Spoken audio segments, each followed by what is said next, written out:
Bonjour, je suis Monsieur Faux-Alain-Glove René, concepteur développeur informatique, développeur logiciel, ancien étudiant de la faculté de droit et de sciences économiques de l'Université d'Orléans, dans le Loiret, en France. Aujourd'hui, dans le cadre du cours d'économie générale, nous allons étudier le chômage selon les libéraux.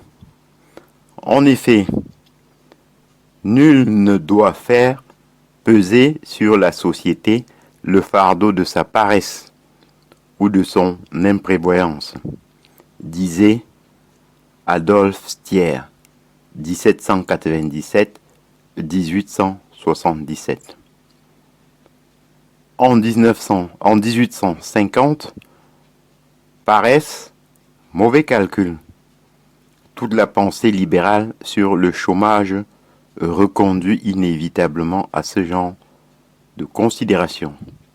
Traditionnellement, les économistes libéraux pensent que le marché du travail est un marché comme un autre.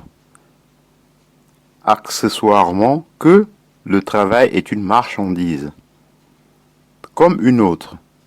Dès lors, seule la variation du prix, ici le salaire, peut permettre à l'offre et à la demande de s'égaliser. Si, pour une raison quelconque, il y a sur le marché un nombre d'emplois offerts inférieur au nombre de chercheurs d'emploi, naturellement, le salaire baisse. Cette baisse de salaire pousse les entreprises à l'embauche. Plus, et le chômage se résorbe de lui-même. On retrouve donc une situation de plein emploi. Dans ces conditions, s'il existe encore du chômage, c'est que certaines personnes ne veulent pas travailler pour le salaire offert. Si les salaires sont flexibles, il ne peut exister qu'un seul type de chômage, le chômage volontaire. Dès lors, s'il y a chômage, c'est soit parce que le marché ne fonctionne pas correctement, soit parce que les chômeurs choisissent le chômage. Dans le premier cas, l'accusé principal est tout système qui empêche le salaire de baisser. Le salaire minimum, les conventions collectives, les lois qui fixent des durées du temps de travail trop faibles, les charges sociales.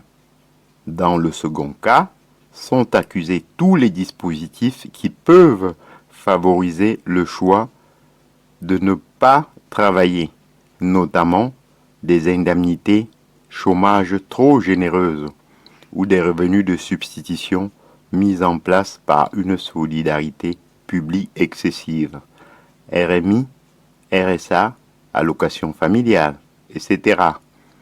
Autour de ces deux thèmes inamovibles, les économistes libéraux ont exploré d'autres voies, mais toujours comme Gary Becker, notamment, en mettant l'accent sur la responsabilité de l'individu.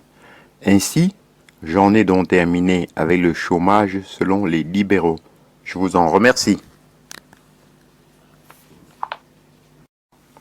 Bonjour, je suis Monsieur Faux-Alain-Glove René, concepteur développeur informatique, développeur logiciel.